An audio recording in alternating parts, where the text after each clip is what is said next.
vamos estudar. É o nosso coração, ele tem 4 cavidades e dupla circulação. Bom dia, professora. Bom dia a todos. Bom dia. O nosso grupo irá apresentar o sistema cardiovascular ou sistema circulatório. O sistema cardiovascular ou sistema circulatório humano é responsável pela circulação do sangue, de modo a transportar todos os nutrientes e o oxigênio por todo o corpo.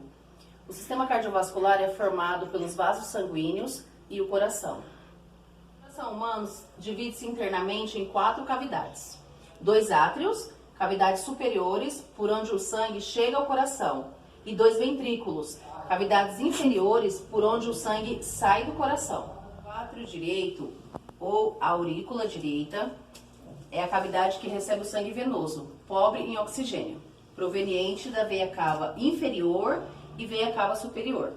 Deságua no ventrículo direito, de quem é separado pela válvula tricúspide. O direito é a cavidade do coração responsável pelo bombeamento do sangue na circulação pulmonar. Recebe o sangue venoso do átrio direito, deságua no tronco da artéria pulmonar, de quem é separado pela válvula pulmonar.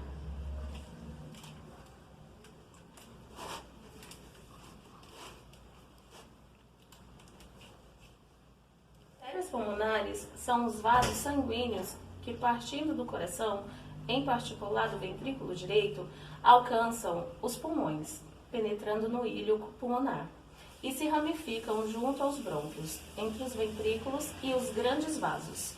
Existem também os vasos que impedem o refluxo do sangue, que são como portas que abrem e fecham após a passagem do fluxo sanguíneo. Para estas câmeras, durante a fase do relaxamento ventricular, que é conhecido como a diástole. O átrio esquerdo é uma cavidade de paredes finas que recebe o sangue arterial vindo dos pulmões, através das suas veias pulmonares. No momento que o átrio se contrai, a válvula mitral se abre, permitindo a passagem do sangue para o ventrículo esquerdo. A válvula mitral também é conhecida como válvula bicúspide. Ela é formada por 2 cúspides septais. Uma curiosidade que ocorre no coração é o forame oval, que é um orifício que fica entre os 2 átrios. Esse orifício só ocorre na vida fetal, que se dá pela passagem do sangue através da veia umbilical. Normalmente, horas antes do parto ou após o nascimento do bebê, esse orifício se fecha. O ventrículo esquerdo é um órgão do coração humano que fica localizado abaixo do átrio esquerdo.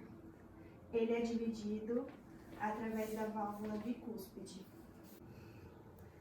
Os átrios e os ventrículos, eles não se comunicam. Ele é dividido pelo septo ventricular. No ventrículo esquerdo também existem as cordas tendinosas, que são tendões que ligam cada cúspide das válvulas cardíacas aos músculos do coração, o que impede que as válvulas se invertam durante a contração ventricular. Sístole é um período de contração muscular das câmeras cardíacas, que altera com o período de repouso, a diástole. Cada batimento cardíaco, as aurículas se contraem primeiro, impulsionando o sangue para os ventrículos, que corresponde à sístole arterial. Então, a válvula aórtica, ela divide o ventrículo esquerdo da artéria. Ela se mantém aberta durante a passagem do sangue, que é a sístole. Quando acontece a diástole, que é o relaxamento, ela se fecha para não ocorrer o refluxo sanguíneo. O coração. Sabemos que ele é dividido em 3 camadas: o pericárdio, o miocárdio e o endocárdio. Pericárdio é a membrana que investe e protege o coração, restringindo o coração da sua posição, dando liberdade suficiente de movimentação para as contrações.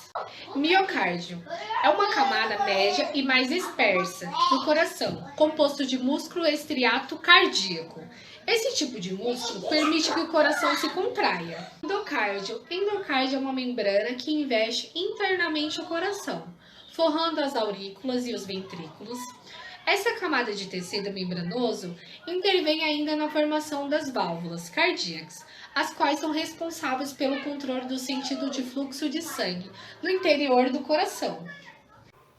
Infarto do miocárdio, também conhecido como ataque cardíaco, ocorre quando há obstrução, geralmente coágulo, de uma artéria coronária. O fluxo de sangue fica bloqueado e o coração fica sem oxigenação, podendo comprometer totalmente seu funcionamento ou fazer com que ele pare. Sintomas. O principal sintoma é a dor no peito, que pode ser estendida para braços, ombros e pescoço. Também tem desmaio, tontura e falta de ar, excesso de suor e formigamento. Os principais fatores que levam a pessoa ao infarto são hipertensão, colesterol alto, diabetes, histórico familiar de infarto, obesidade, estresse, uso de entorpecentes e tabagismo. O tratamento depende da gravidade, podendo ter a administração de medicamentos como anteplase para tratamento de coágulos, anticoagulante e estatina. Casos mais graves muitas vezes requer procedimento como cateterismo cardíaco, que é um tubo inserido no coração, angioplastia coronária, que é a desobstrução de uma artéria inflando um balão dentro dela. Tem 3 porções, a primeira é ascendente e nela é que surgem as 2 artérias coronárias, direita e esquerda, que são responsáveis de irrigar a musculatura cardíaca. Na segunda porção, que é o arco da aorta, que são responsáveis pela nutrição da cabeça, do pescoço, dos membros superiores. Na curvatura tem a porção descendente, antes da musculatura do diafragma, que é conhecido como a aorta torácica, que passou o diafragma, aí sim é a aorta abdominal. Ao nível da segunda vértebra lombar, a aorta abdominal se bifurca, dando início a outras artérias, exemplo, a artéria ilíaca comum, que tem outras ramificações, como a artéria ilíaca interna e externa. Após a artéria, gera as arteriolas e as capilares. No nível capilar, que haverá a troca de oxigênio presente no sangue pelo líquido que banha as células e no mesmo tempo o sangue recebe o gás carbônico, que é o CO2, que foi proveniente nas células. Ao surgir um capilar venoso, surgem as vênulas. Várias capilares venosas formam uma vênula. Várias vênulas formam uma veia. Várias veias formam vasos provenientes, que são as veias cavas inferior e cavas superiores.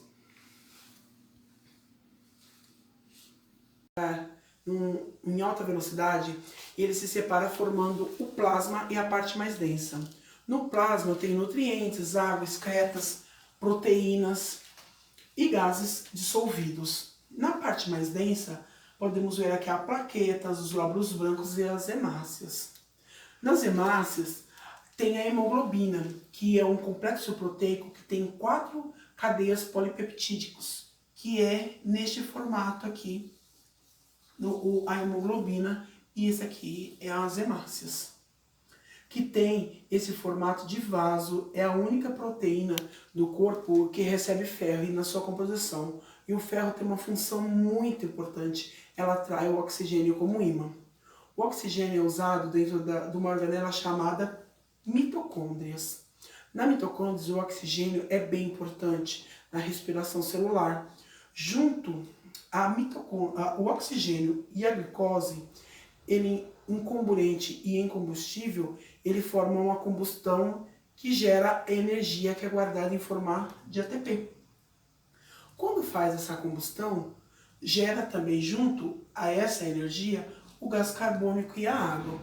Este gás carbônico, pela corrente sanguínea, ele volta para o coração e pulmão, fazendo assim ser eliminado pela respiração. Essa água ela é eliminada pelo corpo humano através da respiração, das glândulas sudoríparas e pela urina. Vou falar um pouco sobre a pequena circulação, que também é chamada de circulação pulmonar. Ela é responsável por levar o sangue do coração para os pulmões e dos pulmões de volta para o coração. Ela começa através das veias cavas inferiores e superiores, que trazem do corpo o sangue rico em carbono. Quando chega no coração, ele entra no átrio direito, desce para o ventrículo direito e depois vai para os pulmões através da artéria pulmonar.